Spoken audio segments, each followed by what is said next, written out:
Étonnant. Étonnant, hein? Ah, étonnant, je peux pas venir. Bonsoir à tous. Bonsoir, Georges. Bah oui, vous allez entendre que ça chez nous, à la radio, je pense aussi, demain matin notamment, si vous allumez. Vous risquez de pas mal l'entendre. Bah oui, jusqu'à demain 21h, coup d'envoi de Liverpool PSG, You Never Walk Alone. C'est l'hymne, c'est même la devise de Liverpool entonnée par son public dans son entre d'Anfield. Qui chante On va le dire tout à l'heure. Ouais, d'accord. C'est un ami des Beatles, voilà, Très ça, bien. faut le dire. En même temps, c'est pas une très grande info. Anfield, plus qu'un stade dont les anciens des Reds parlaient comme ça, regardez, à l'occasion des 130 ans du club. Here's to Anfield, combination of the cop and the team, no stronger bond to make the wonderful times happen. Never Walk Alone holds that wonderful, warm feeling about it. It's not so much what it means, it's how it makes me feel. Ça fait ressentir des choses. Anfield, vous avez entendu Phil Thompson et Steven Gerrard, ancienne légende, vainqueur de la Ligue ou de la Coupe des clubs champions, selon l'époque. Cette enceinte, c'est une atmosphère, une légende, une bande-son, un lien charnel avec ses fans. Ce soir, on va vous expliquer tout simplement pourquoi Anfield est le stade le plus mythique d'Europe. Bon, il va falloir m'expliquer pourquoi c'est mieux que le Camp Nou, que San Siro, que Bernabeu. Anfield, c'est quoi exactement? Alors, c'est un stade situé dans le quartier d'Anfield, sur Anfield Road, c'est le nom de la rue. Figurez-vous que c'est Everton, le club rival, qui a joué là-bas en premier lors de la construction il y a près de 150 ans. Anfield, construit en 1884, qui a été modernisé à plusieurs reprises. La dernière fois, c'était en 2023. Aujourd'hui, on est monté jusqu'à 61 000 places. On va vous faire entrer dans ce stade, et notamment dans ce mythique couloir pour accéder au terrain. Vous voyez, il y a cette pancarte que vous ne pouvez pas manquer avant d'entrer sur la pelouse. This is Anfield. Nous, on va la pour manquer. faire comprendre que ici c'est Anfield. Alors c'était à la base une idée de Bill Shankly, le mythique manager des Reds de 59 et 74, une époque où les Reds ont construit leur légende en Angleterre et en Europe. Et alors la tradition, vous savez, c'est que les joueurs de Liverpool touchent ce panneau avant d'entrer sur le terrain. Alors sauf à l'époque de Jürgen Klopp, le coach avait prévenu ses joueurs, il avait dit « Vous ne toucherez cet écriteau mythique qu'après avoir gagné un trophée avec Liverpool ». Van Dijk, il a gagné 2-3 trucs, donc il peut se permettre de le toucher. Le reste, c'est un guide d'Anfield qui nous l'explique. But the original sign which was recommended said, "Welcome to Anfield." And Bill said, "No, we're not having that. You're not here to have a good time. You're not here to have a nice day. Let's have this is Anfield. It's a statement. It's intimidating. And if you look over here, it's there to remind our lads who they're playing for and to remind the opposition who they're playing against."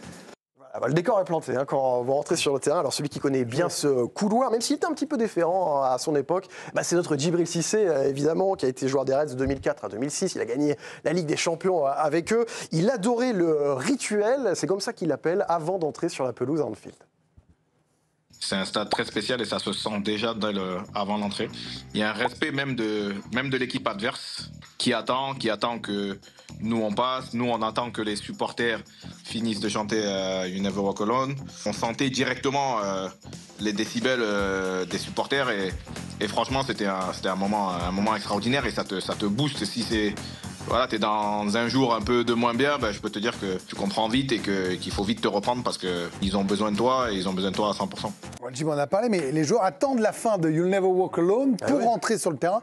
C'est-à-dire le respect pour ce chant, quand même. Exactement, c'est plus qu'un chant, c'est un hymne pour les Reds, un classique d'Anfield depuis 1963, qui a été introduit en fait à l'époque parce qu'ils testaient la sono avec cette chanson. Ils se sont dit, c'est pas mal ça en fait, on va peut-être le garder. C'est incroyable. C'est un ami des Beatles, effectivement, le groupe mythique de Liverpool qui l'interprète. Il s'appelle Jerry Martsen et sa bande Jerry and the Pacemakers. Les paroles collent à une ville et un club qui a connu des catastrophes comme le drame d'Hillsborough, où on se rappelle, il y a des supporters qui sont morts dans un stade à Sheffield, et un club qui a su ensuite se relever.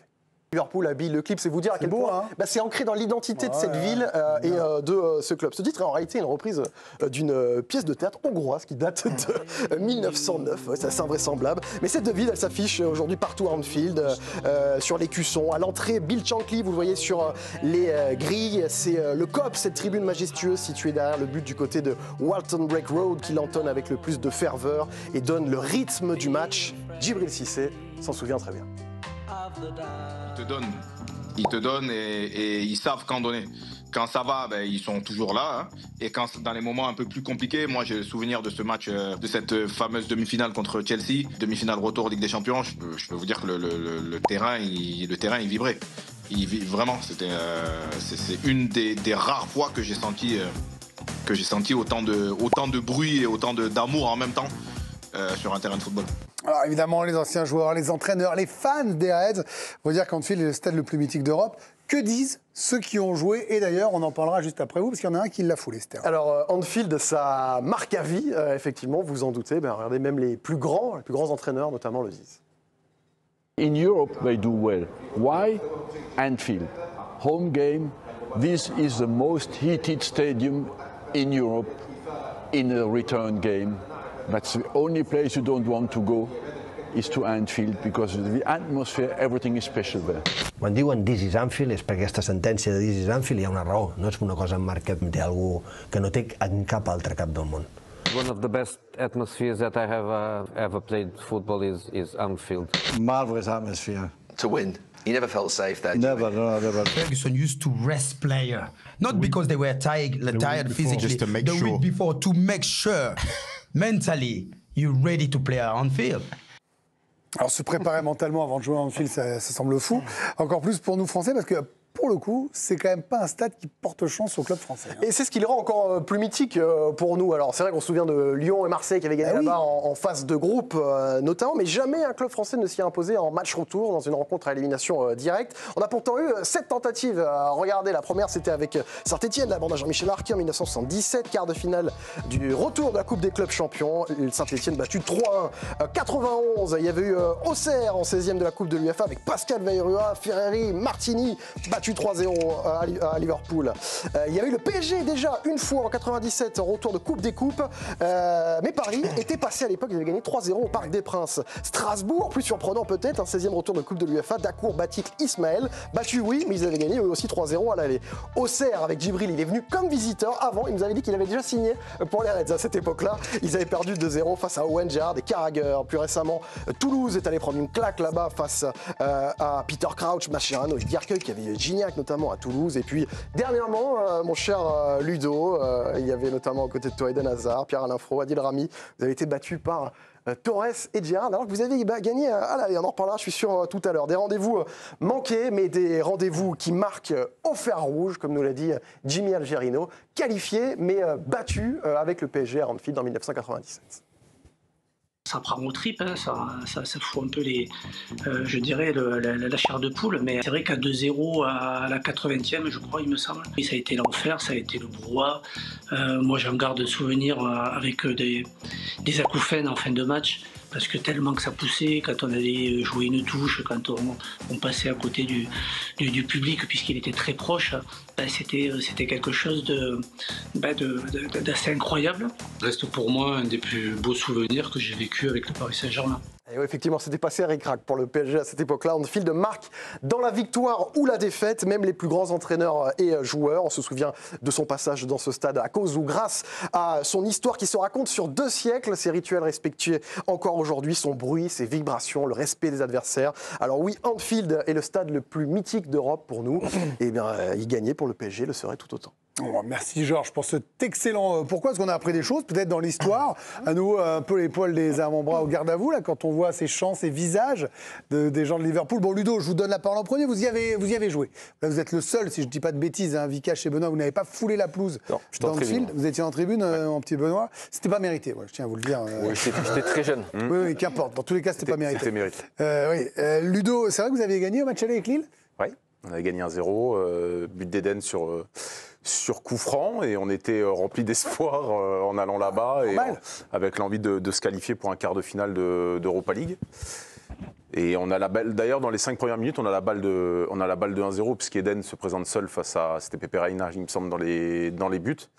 Et en fait derrière, et je rejoins ce que vient de dire Djibril, alors c'était pas une demi-finale de Ligue des Champions contre Chelsea, on n'était que Lille, donc l'ambiance n'était pas démesurée, mais on a senti que l'équipe est montée en tempo avec le cœur du COP.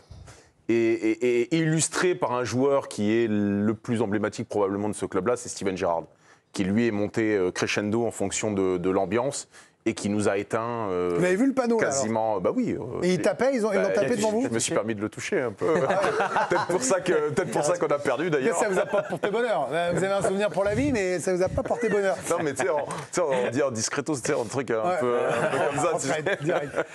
Sébastien, vous avez évidemment voyagé beaucoup de par votre travail quand vous suiviez les différentes équipes pour le journal même et puis après pour la chaîne. Mais est-ce que c'est une des plus belles ambiances que vous avez vécues en tant que journaliste, que suiveur? Oui, pour moi, il n'y a rien de mieux. Ah oui? Ouais. Il n'y a rien de mieux. J'ai fait des matchs de championnat, j'ai fait des matchs de Coupe d'Europe, j'ai fait en tribune de presse, j'ai fait dans un COP un jour parce qu'il y avait Liverpool-Arsenal et que j'étais dans le COP d'Arsenal pour différentes raisons. Je travaillais pas. J'étais pas supporter d'Arsenal, mais j'avais les places là-bas. Et ouais, il n'y a rien de mieux. Il n'y a rien de mieux parce que ça s'explique difficilement. Mais il y a quelque chose qui vous transporte avant même le match. L'histoire, vous sentez le poids de l'histoire? Il y a le poids de l'histoire, il y a tout ce qu'il y a autour du stade, parce que ça reste dans un quartier, c'est sombre, il y a des petites échoppes d'un autre temps, ce qui n'existe dans quasiment plus aucun stade.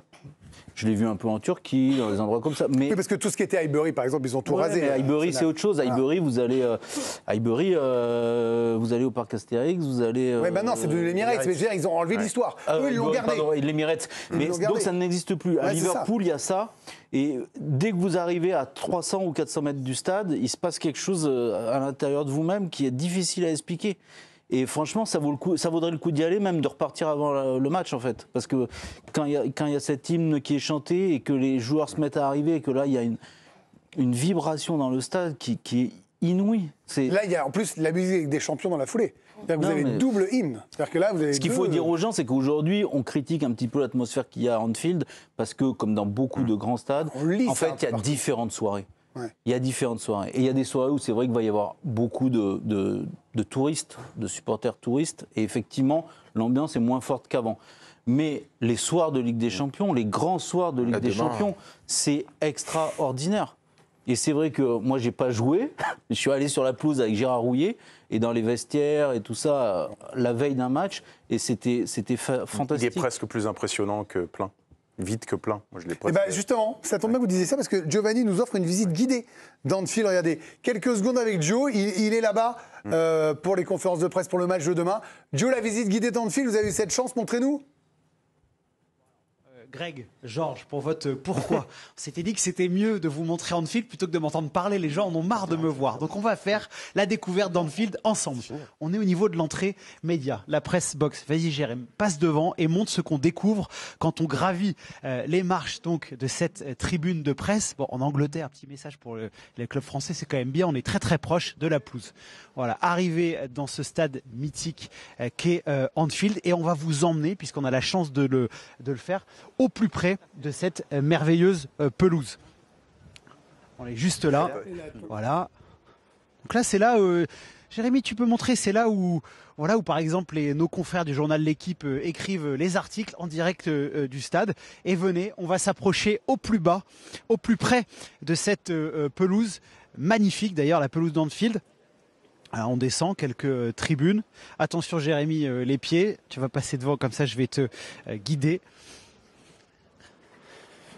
Là, vraiment, on est au plus près. On ne peut pas faire mieux, d'autant qu'on n'a pas encore les droits de la Ligue des Champions, donc c'est vraiment exceptionnel ce qu'on vous fait vivre. Peut-être qu'on ressentira le mythe Anfield à travers ces images de Jérémy Jeannin-Gros. Et voilà, donc, ce que vont vivre les joueurs du Paris Saint-Germain demain. On est au plus près de la pelouse, de ces magnifiques tribunes. Un stade à part, Anfield. Merci, Giovanni. On y est, là. Merci beaucoup, là, on y est. Franchement, on ne peut pas être plus près. Là, vous êtes... Voilà, c'est incroyable. On est sur la pelouse. Peut-être une carrière là, au plus près. Guide touristique. Il y a peut-être un truc. Peut-être qu'il fera échapper belle ou j'irai dormir chez vous. Le géo de Liverpool. Giovanni pourrait le faire. Visiter un stade. Ouais, j'irai visiter une pelouse. Sait-on jamais avec Giovanni. Mais Benoît, moi la question que je me pose, c'est quand on a des joueurs expérimentés, même du côté du PSG, si on dit qu'ils sont jeunes, et c'est vrai, c'est l'équipe la plus jeune de la compète. Enfin, Luis Enrique. Même Donnarumma, même s'il joue demain. Fabian Ruiz. Est-ce que ça va les impressionner? Ah ouais. Pas du tout. Au contraire, quand on est joueur de footballeur professionnel comme ça, Ludo, il a connu. Quand Vaguement. Moi, j'ai pas connu. C'est vrai que j'ai Vikash, tu les as connus. Hein. Il te respecte. Vous avez oublié Vikash Dorasso quand même. Vikash, il est au-dessus de nous. Tu t'en sors bien. C'est gentil. Ouais, Vikash, c'est San-Siro. Bon, c'est vrai. Hein. Mais je pense que finalement, ça motive les équipes adverses. On a hâte. Il ne faut pas trembler. Hein. Bah, Greg, lorsque vous jouez un 8e de Champions League, vous ne tremblez pas. Au contraire, vous avez envie. Bah, j'en ai vu se décomposer. Ouais, je sais pas. Enfin, en tout cas, moi. Là, pour vous, ça galvanise. Moi, j'ai connu ça avec Séville lorsqu'on allait jouer, même à City. On avait hâte d'aller sur le terrain, de jouer, de voir le public, de voir le stade, de voir un stade plein, de sentir un peu cette atmosphère de Champions League. Parce que la Champions League, c'est pas le championnat. La Champions League, c'est à part. Vous allez voir ce soir, hein, comme le disait Sébastien, il y a des matchs par moment où il y a des touristes. Là, demain soir, il n'y a pas de touristes. Demain soir, ça va être le feu. Il va y avoir une grosse ambiance, une grosse atmosphère. Et on a envie, même qu'on est adversaire de Liverpool, on a envie de jouer ce genre de match.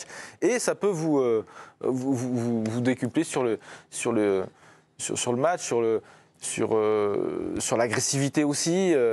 Et après, voilà, sur ce genre de rencontre, il ne faut pas prendre de but dès les 5 premières minutes, sinon c'est vite compliqué. Mais Benoît a raison, et sur ces dernières saisons en Ligue des Champions, dans les matchs à élimination directe de cette Ligue des Champions, quand Liverpool a joué à Anfield un match à élimination directe, bah, il y a eu beaucoup de déconvenus. L'Atlético, souvenez-vous, en 2020, le Real également qui s'était qualifié là-bas. Il y avait eu le cas aussi de Benfica ou encore de l'Inter, mais ils s'étaient qualifiés les Reds. Et puis plus récemment, le 8e aller, c'était en 2023, le Real avait gagné 5-2. Donc il y a des équipes qui se galvanisent et qui arrivent à gagner là-bas, facilement.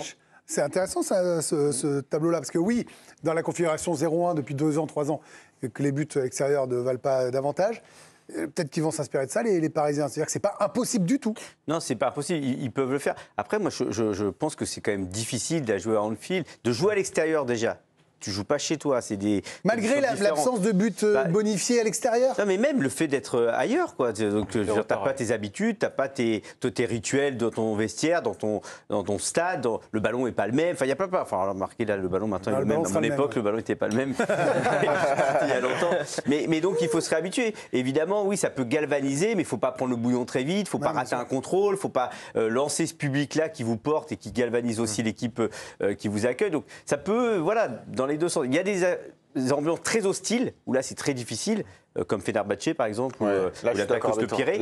Il y a des ambiances qui peuvent vous galvaniser, mais attention au début du match. On va faire un dernier saut dans le passé, dans l'histoire, parce qu'on parlait un peu plus tôt du bon rapport entre les supporters parisiens et de Liverpool. C'est même un rapport qui est, historiquement parlant, extrêmement fort, parce que le Paris Saint-Germain a longtemps entretenu un lien avec Anfield. Tout est né d'une fascination pour le COP d'Anfield, un héritage qui est peut-être oublié aujourd'hui, mais c'est comme ça qu'est née la culture ultra parisienne. Dans les années 70, une poignée de supporters du Paris Saint-Germain étaient complètement fascinés par cette ambiance d'Anfield, et donc ils ont donné naissance, c'est comme ça qu'a été né le COP de Boulogne, des supporters qui se sont inspirés des chants, de la ferveur, de l'organisation autour des supporters de Liverpool, une admiration qui a donc débouché sur ce respect mutuel pendant des décennies. Alors depuis, les choses ont changé. Il y a eu la dissolution des groupes de supporters parisiens avec le plan Le Prou en 2011. Il y a eu l'arrivée du Qatar. Mais historiquement parlant, ce lien entre les supporters du Paris Saint-Germain et de Liverpool,